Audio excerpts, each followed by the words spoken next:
Bien, hermanos, vamos a entrar en esta parte y quisiera que hiciéramos una pequeña oración para que Dios nos dé atención, no estemos dispersos por allá pensando en otras cosas, sino que estemos bien concentrados. Amado Dios, gracias te damos, Señor, porque nos das el privilegio de abrir las Escrituras y predicarla. Es un privilegio que nos lo das por gracia, porque ninguno somos competentes para ello. Bendice a nuestros corazones y mentes esta palabra. Por Jesucristo, tu Hijo, te lo pedimos, Señor. Amén. Bueno, estamos en el mes de octubre y durante el mes de octubre varias iglesias en la ciudad, y nosotros hemos tenido esa costumbre también, celebramos la Reforma Protestante en el mes de octubre, porque un 31 de octubre fue que Lutero clavó sus tesis allá en Alemania y se inició esa tremenda cosa que conocemos como la Reforma Protestante. Cuando muchos católicos en Europa venían denunciando errores de la Iglesia Católica Romana, y entre ellos pues muchos curas, pues Martín Lutero era un cura. El resultado fue que la Iglesia Católica, en lugar de escucharlos, los rechazaron y los persiguieron, y eso generó entonces que muchos abandonaron la Iglesia Católica y nacieron muchas iglesias y muchos movimientos evangélicos. Y qué mejor, Norma, ¿puede cerrar ahí? Y qué mejor que retomemos la carta de Pablo a Timoteo, que es la que estábamos predicando antes del mes pasado, que hablamos sobre asuntos de la familia. Entonces, esa carta del apóstol Pablo a Timoteo habla mucho acerca de la sana doctrina. Ahora, hoy todo el mundo reclama tener la sana doctrina. Hasta el diablo dice que tiene buena doctrina. Y la gente dice, bueno, ¿y entonces a cuál iglesia voy? Algunos creen que la sana doctrina es conocer las 4 solas de la Reforma. Entonces se saben de memoria las 4 solas y ya creen que ya se conocen la doctrina de la Reforma. Otros creen que conociendo los 5 puntos del calvinismo ya entonces conocen bien la sana doctrina. Pero la sana doctrina tiene que ver con mucho más que esas cosas doctrinales. Es mucho más, se trata de entender todas las implicaciones de la revelación de la palabra de Dios. Entonces, quisiera que abriéramos nuestras Biblias en Primera de Timoteo capítulo 4, que fue donde quedamos la última vez, y en este mes de octubre pues encaja muy bien. Porque como dije, aquí en esta carta encontramos muchos aspectos interesantes que tienen que ver con la Reforma. Así que vamos a mirar inicialmente ese capítulo 4, Primera de Timoteo 4, y vamos a empezar por el versículo 1. Dice lo siguiente, dice, pero el Espíritu dice claramente que en los postreros tiempos. Ahora, Espíritu está en mayúscula. Aquí lo que está diciendo es que el Espíritu Santo, la Divina Trinidad, Jesucristo mismo, todos dicen claramente que en los últimos tiempos, y ya estamos en los últimos tiempos, nosotros estamos en los últimos tiempos.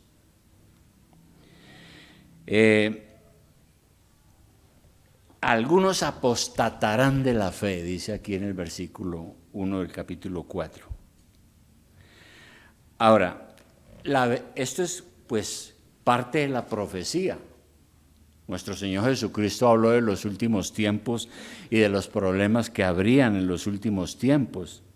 Por ejemplo, en Mateo 24:11,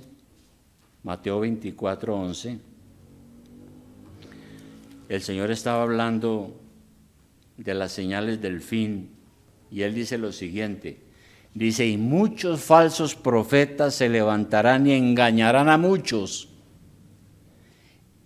Y por haberse multiplicado la maldad, el amor de muchos se enfriará. Mas el que persevera hasta el fin, ese será salvo.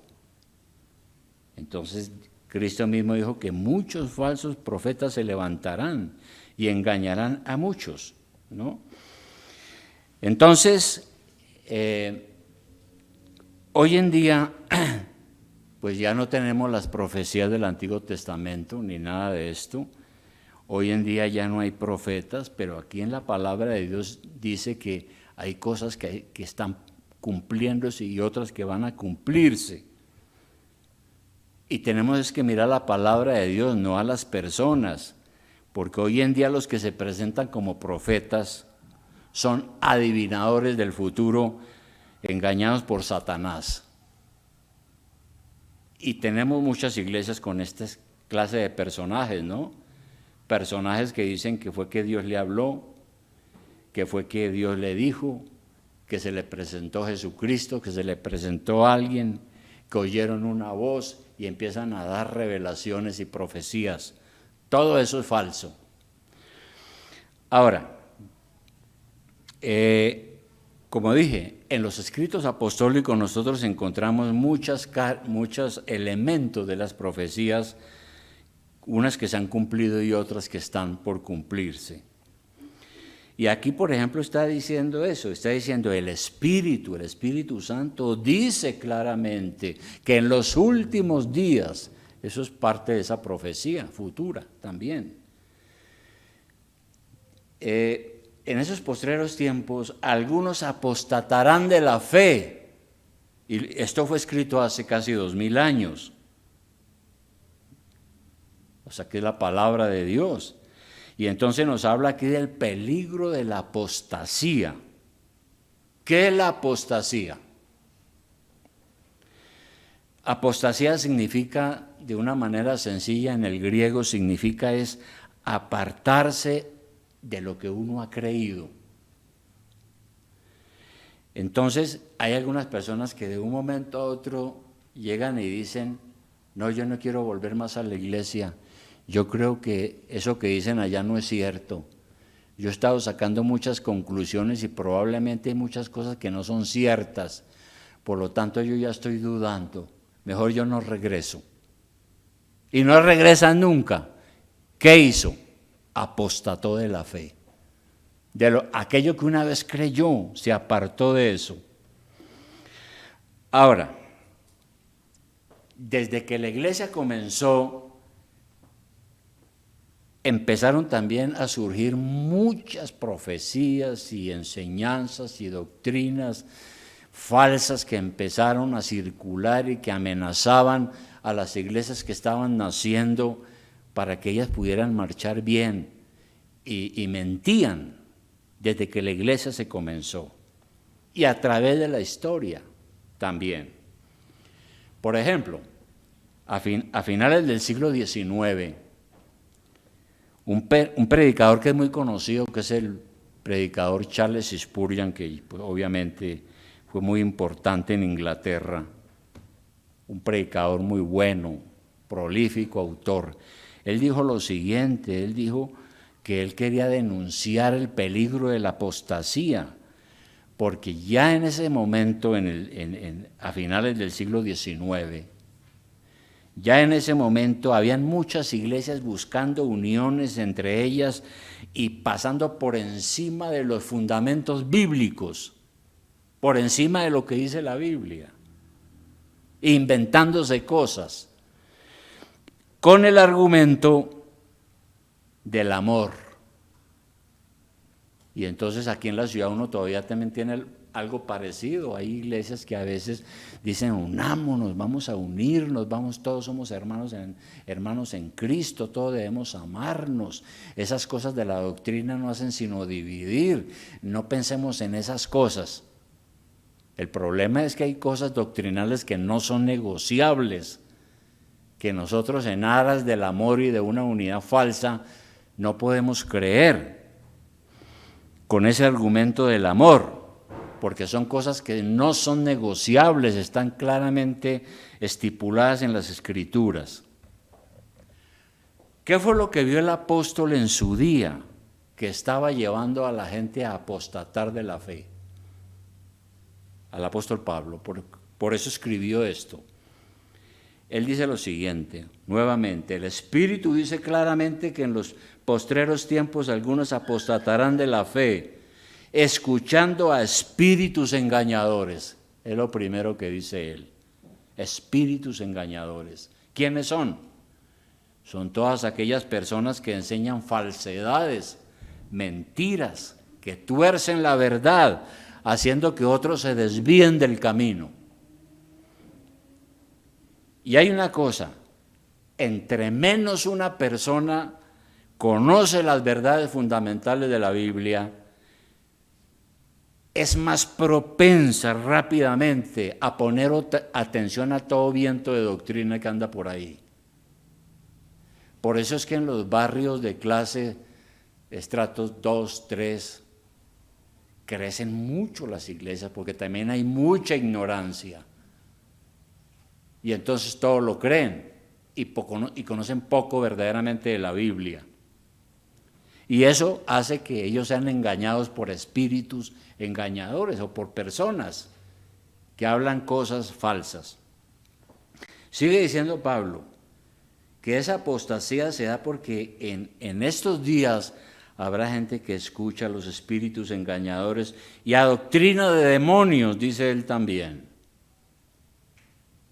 Porque se enseñan ideas o proposiciones o doctrinas que están inspiradas no en el Señor, sino en los agentes del mal, más propiamente en Satanás y sus secuaces, y todos aquellos predicadores falsos que hay hoy en día.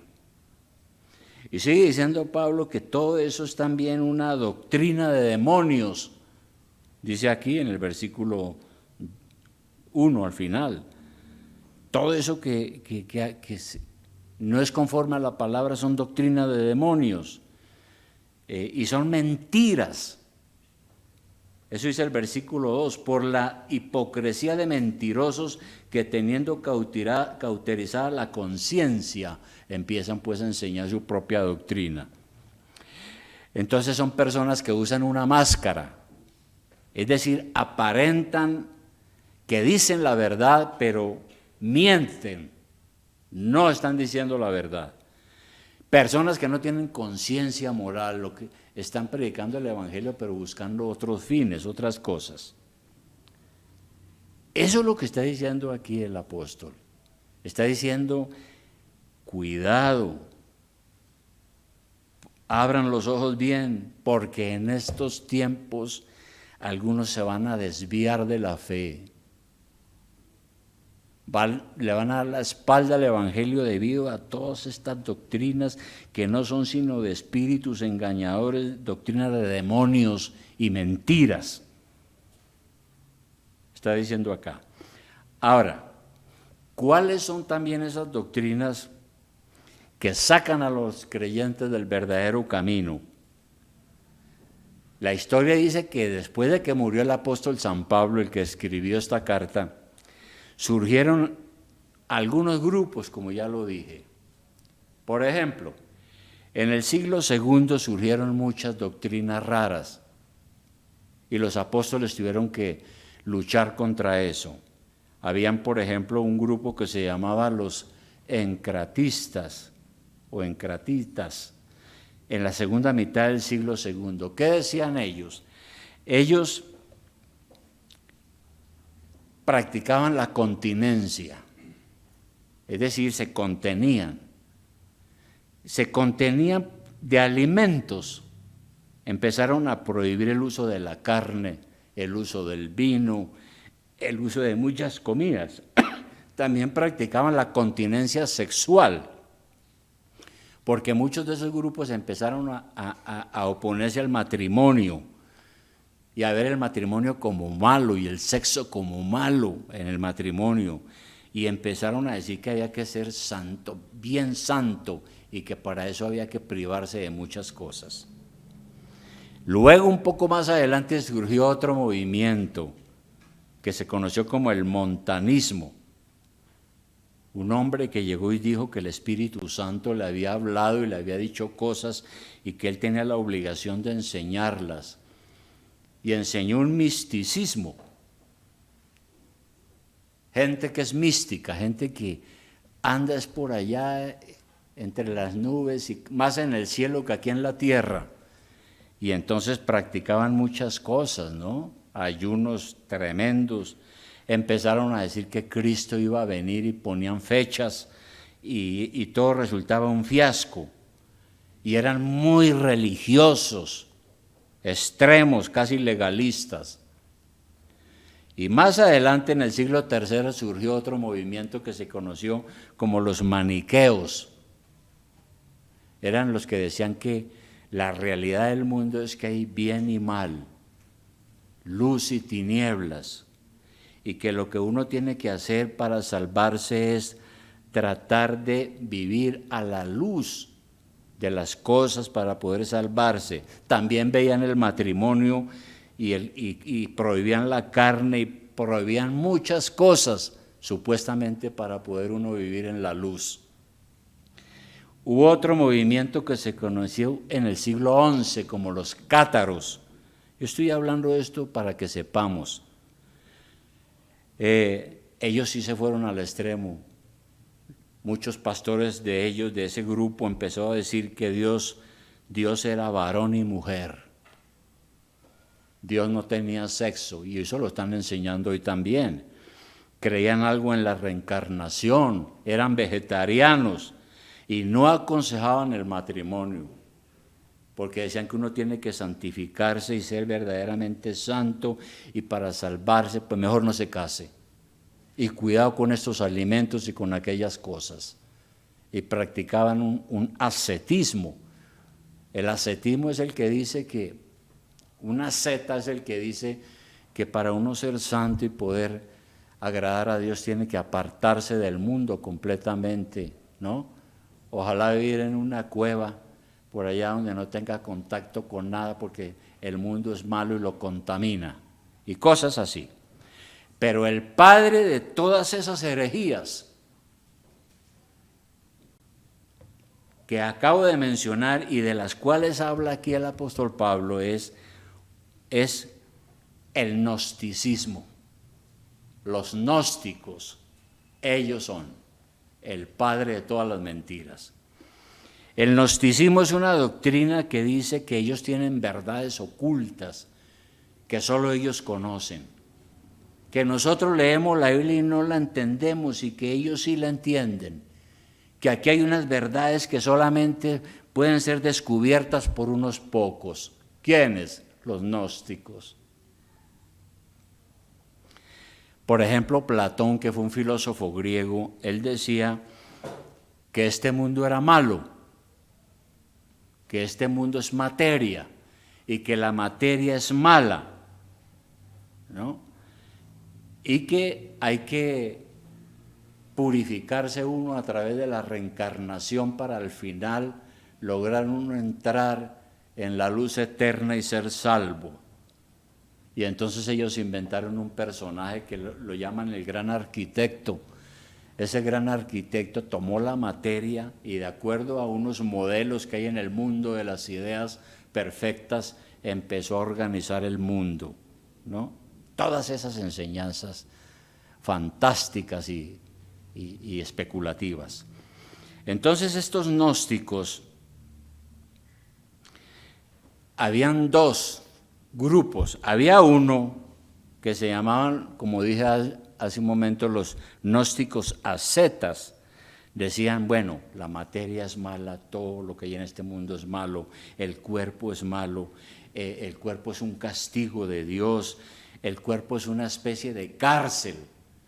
Ojalá pueda yo morir, reencarnar y purificarme hasta que pueda entrar a ser parte del cosmos eterno y todas estas cosas. Habían otros gnósticos que se llamaban los libertinos, y ellos decían, bueno, como el mundo es malo y la materia es mala, entonces, ¿qué importa? Démosle rienda suelta a todos nuestros deseos y pasiones.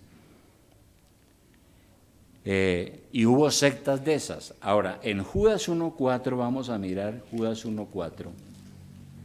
Es una pequeña carta que hay al puro final antes de Apocalipsis. Judas 1.4, él también luchó con estos problemas cuando la iglesia se estaba formando, ¿no?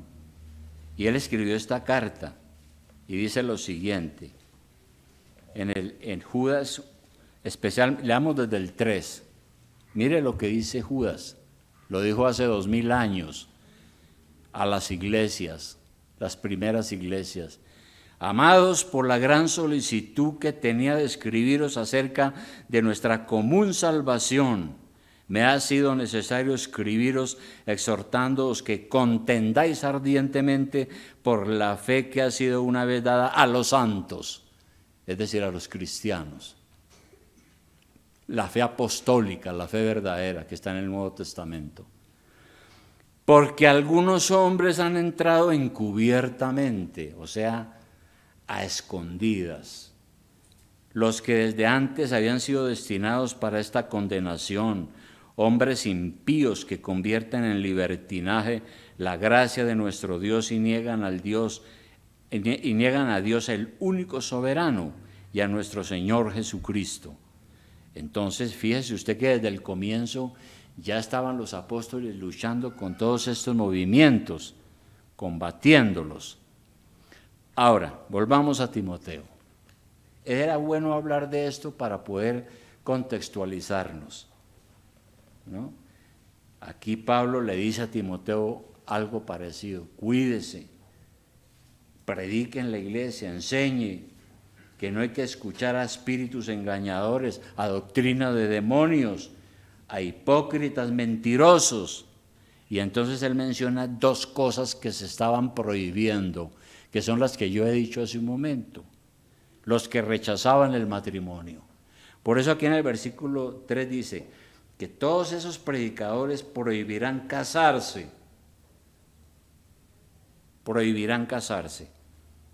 Bueno, nosotros sabemos que el matrimonio es un mandato de Dios, que Dios dijo dejará al hombre a su padre y a su madre y se unirán en uno solo, serán una sola carne. Pero estos movimientos siempre le ponen enredos al matrimonio que Dios ha aprobado. Y esas doctrinas falsas entonces nos enseñan que mejor no casarse, porque los instintos del cuerpo son malos y es mejor refrenarlos, contenerlos. Y estos movimientos empezaron a declarar que el matrimonio no era bueno. Y aún este mundo fue una creación del propio Satanás. Y eso usted lo puede investigar, lo que estoy diciendo aquí, para que se dé cuenta que es cierto, que existían estos movimientos. Y ya en los tiempos de Pablo estaban. Por eso él dice, habrán unos que prohibirán casarse, pero también los que prohíben ciertos alimentos, ¿no? Él está diciendo aquí, prohibirán casarse y mandarán abstenerse de alimentos que Dios creó para que con acción de gracias participasen de ellos los creyentes y los que han conocido la verdad.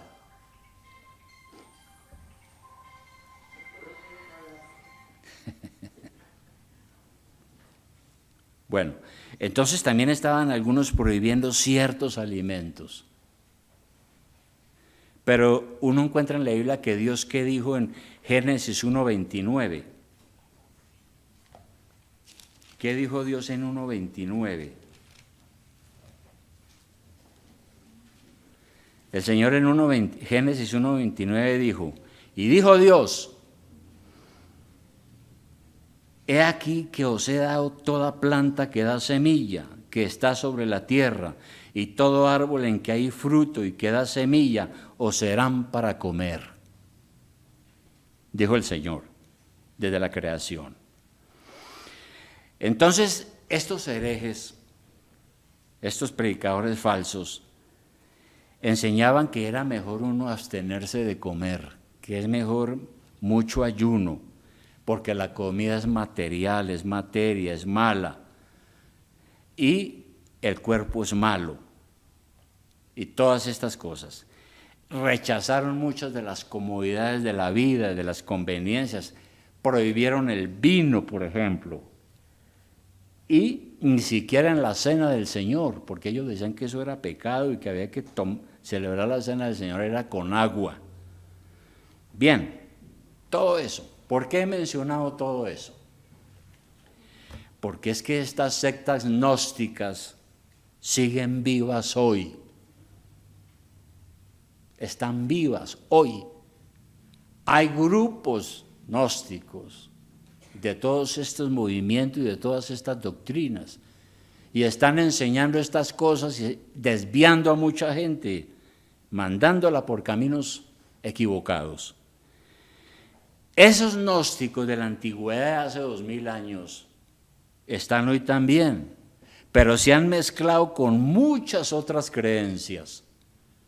Por ejemplo, la nueva era, la dianética, el rosacrucismo y todas estas doctrinas del diablo que hay hoy en día están mezcladas con los gnósticos. Los yogis. Algunos dicen, no, pero el yoga es bueno, el yoga no es malo, el yoga le ayuda a uno. Pues no, hermano, el yoga es una práctica de una secta pagana, de una religión del hinduismo.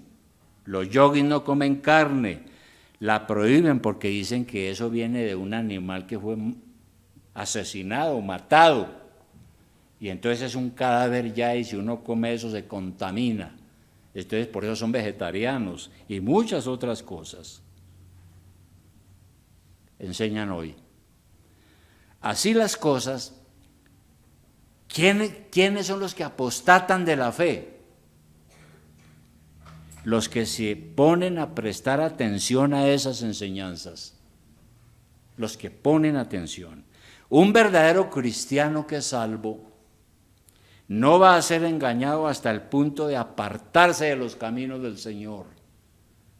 El que haga eso es porque no entiende la Biblia, no conoce la palabra, ni ha sido un verdadero cristiano. Hay que aclarar eso. Y esas falsas enseñanzas se pueden combatir de una manera muy sencilla. Nosotros como cristianos tenemos que saberlo. ¿Cómo se usa? ¿Cómo se puede combatir esas enseñanzas?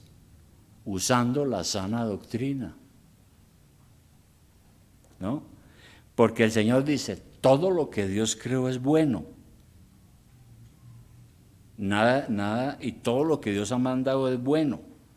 Entonces, estas falsas doctrinas prohíben como malo lo que Dios ha permitido y ordenan como deber lo que Él ha dejado indiferente. Y Pablo se enfrentó en la ciudad de Corinto a muchos problemas de esta naturaleza.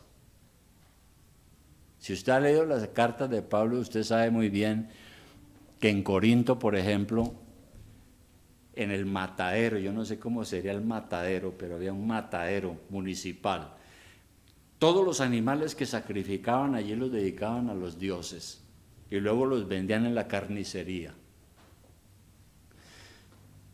Y entonces algunos cristianos empezaron a decir, no, yo no como carne, yo no compro carne porque eso fue, esa res fue sacrificada a un ídolo. O en un restaurante, yo no almuerzo carne porque fue sacrificada a un ídolo. Entonces Pablo enseña y dice lo siguiente: no, un ídolo no es nada. ¿Qué es un ídolo? No es nada, no es cierto, no existe.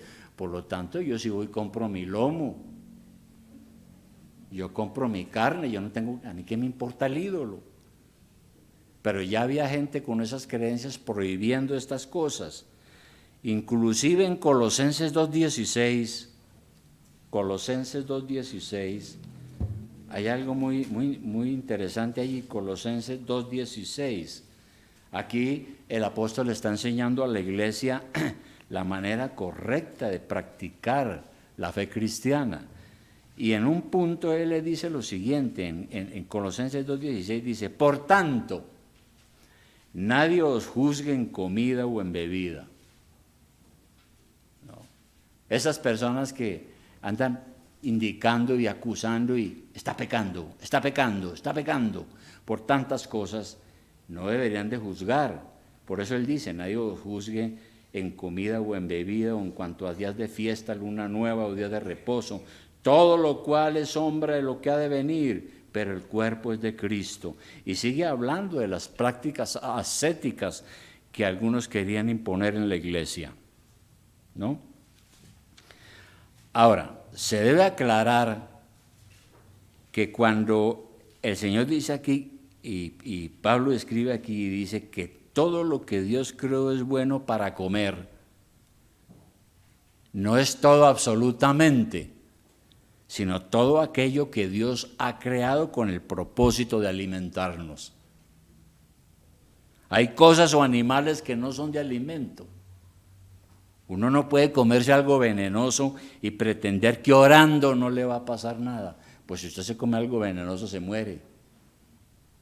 Y el veneno no se va a desaparecer con una oración. Entonces, no es todo absolutamente, sino aquellas cosas cuyo propósito son alimentarnos y que Dios lo ha creado para eso. Y luego aquí en el versículo 4 dice algo el apóstol sobre eso de los alimentos, en contra de esos que los estaban prohibiendo, porque todo lo que Dios creó es bueno y nada es de desecharse si se toma con acción de gracias, porque por la palabra de Dios y por la oración es santificado. ¿Cómo son santificados los alimentos? Cuando damos gracias a Dios por su bondad. Reconocemos que Él nos da el pan de cada día, que lo que tenemos en la mesa es lo que necesitamos para vivir y Dios nos lo da por su gracia. Por eso oramos antes de comer y le damos gracias a Dios. Pero es santificado también por la palabra, es decir, porque Dios ha dicho que esos alimentos que Él pone en nuestra mesa son buenos. El único que puede decir lo que es bueno o es malo es el Señor. Por lo tanto, solo Él lo puede santificar. Aquí no está diciendo que hay que orar por los alimentos y que entonces en ese momento el alimento es descontaminado de toda cosa mala y se transmite algún poder mágico en los alimentos. No, eso es superstición. Eso no es cierto. Y habla de la oración, lo hacemos en oración, pedimos a Dios por el pan de cada día como Jesús nos lo enseñó. Y por otro lado, le damos gracias al Señor por su bondad y su misericordia. Y todo eso agrada a Dios, y eso es lo que Pablo está diciendo aquí, que lo que Dios creó para nuestro alimento no hay que desecharlo, tomarlo con acción de gracias, porque Dios ha dicho que es bueno y por la oración agradecemos al Señor lo que Él nos da. Bueno, mire hermano, el mundo y nuestro país está lleno de herejías destructoras, de doctrinas falsas. Es un error ir prestando atención a todo lo que uno oye en la televisión o en la web, en las redes, sin examinarlo a la luz de la sana doctrina. Uno queda estupefacto por la cantidad de pastores falsos, por la cantidad de falsos profetas, prestidigitadores, sanadores, y todos andan cazando seguidores. Es impresionante lo que estamos viendo hoy en día. Y la gente lo sigue y cree las mentiras y Satanás los acaba de volver ciegos. En tanto movimiento y tanta iglesia falsa que tenemos hoy. Es triste. La doctrina sana se llama sana porque es que eso es lo que es. Es sana porque precisamente trae salud al alma, trae paz con uno mismo y paz con Dios y nos ayuda a mejorar. Por eso se llama doctrina sana. Mucho de lo que escuchamos hoy en día no es doctrina sana, es doctrina mala, enferma, tóxica, como dicen hoy. Es dañosa. Y la doctrina mala formará iglesias malas, creyentes malos, y enseñará un evangelio equivocado y falso, cuando la doctrina no es sana. Esa es la verdad. Es un daño también a la sociedad, porque en vez de que la iglesia esté aportando algo bueno, está enseñando mentiras y desviando a la gente, y la gente grita y aplaude y no sé qué, y llora, y un montón de cosas, y todo eso es del diablo. Entonces, no nos dejemos, hermanos, convencer con el engaño de que porque en un lugar hay mucha gente es porque ahí está la verdad. No siempre donde está la multitud está la verdad. De hecho, la iglesia más grande aquí en Colombia es la iglesia romana, pero nosotros sabemos que tiene la mitad de la verdad. Ya es la iglesia más grande. Miles y miles entran allá. Y las sectas evangélicas ni hablar. Entonces, ¿quién dice qué es lo que es bueno y lo que es malo? Dios, nadie más. Y Él nos dejó su palabra escrita. Lo que Él piensa y que debemos entender, aquí nos lo dejó escrito. No en un falso adivinador y predicador que amontona miles de personas y hace musarañas allá para engañar y cautivar a la gente y convencerla con mentiras, como lo dice aquí Pablo. ¿Qué nos dice Efesios 4:14? Efesios 4:14.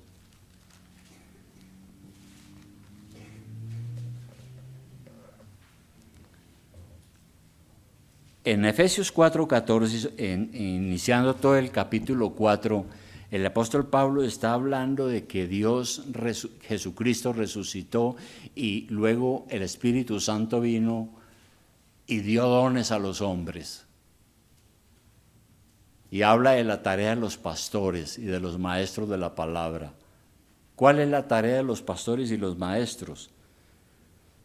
En el versículo 12 de 4:12 dice lo siguiente: a fin de perfeccionar a los santos para la obra del ministerio, para la edificación del cuerpo de Cristo. La tarea de nosotros los pastores es ayudarlo a usted, perfeccionarlo, enseñarlo, con la buena doctrina, para que usted sea edificado y para edificar la iglesia. 13. Hasta que todos lleguemos a la unidad de la fe y del conocimiento del Hijo de Dios, a un varón perfecto a la medida de la estatura de la plenitud de Cristo.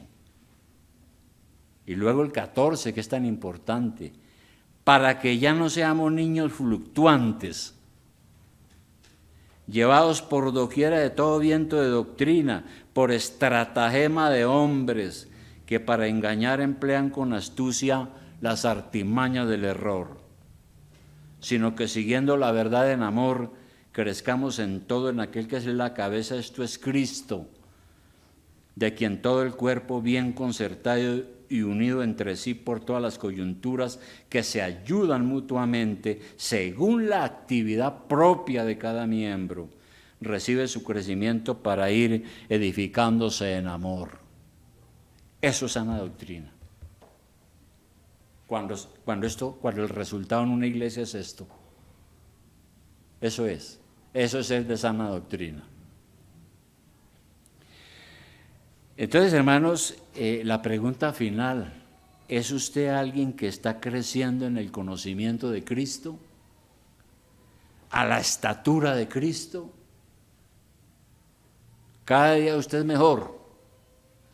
Es decir, alguien que está madurando, fortaleciéndose más cada día. Eso es lo que busca la sana doctrina. Por eso, hermano, yo siento tristeza cuando alguien se retira de la iglesia.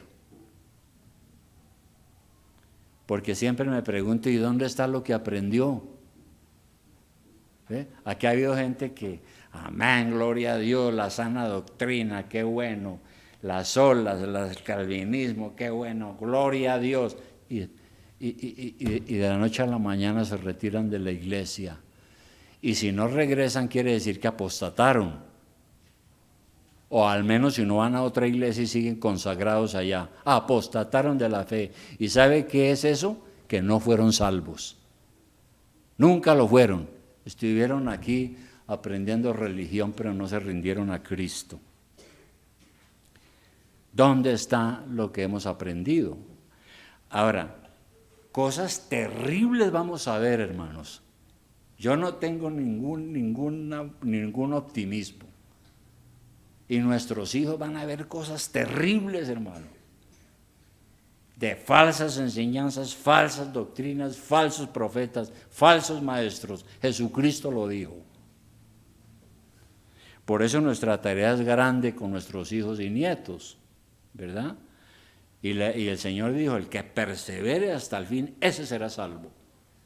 El que no apostate, el que persevere. Y uno persevera porque la gracia de Dios lo ayuda, lo preserva del mal y lo ayuda a salir adelante, a pesar de que nosotros somos imperfectos y cometemos muchos errores. Pero si somos de verdad, Dios nos saca adelante. Entonces, hermanos, la clave final es mucho cuidado con andar poniendo atención a personas que no tienen que poner atención. Y menos si usted no conoce bien la Escritura.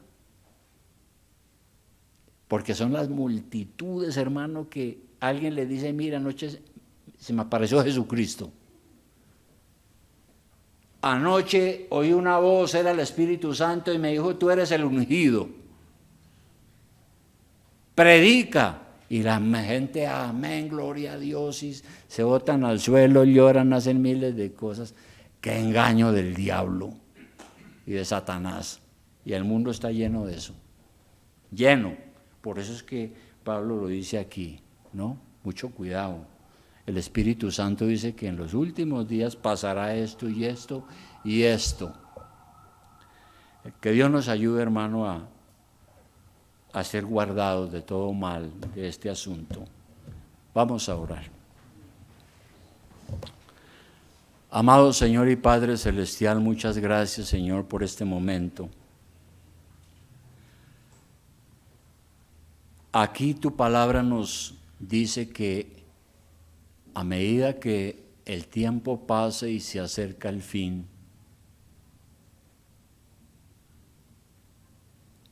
muchos van a apostatar de la fe, se van a retirar. Van a negar aquello que creían antes. ¿Y todo por qué? Porque van a escuchar a espíritus diabólicos que predican lo malo, es decir, a personas dominadas por el diablo que van a enseñar mentiras, falsedades, hipocresía, enseñando muchas cosas que tú no has mandado, Señor. Padre Celestial, ayúdanos a estar alerta contra estas cosas. Ayúdanos, Señor, a empaparnos de tu palabra, a estudiarla, a orar. No queremos ser víctimas, ni queremos ser engañados de nadie que venga con mentiras, apartándose de lo que tú nos has enseñado aquí en tu palabra. De aquello que realmente nos ayuda, bendice nuestra alma, que nos ayuda a madurar, a crecer, a ser mejores, mejor padre, mejor madre, mejor hijo, mejor empresario, mejor obrero, mejor profesional, lo que sea. La sana doctrina nos ayuda a esto. Gracias, Padre, te damos en el nombre glorioso de Jesús. Amén.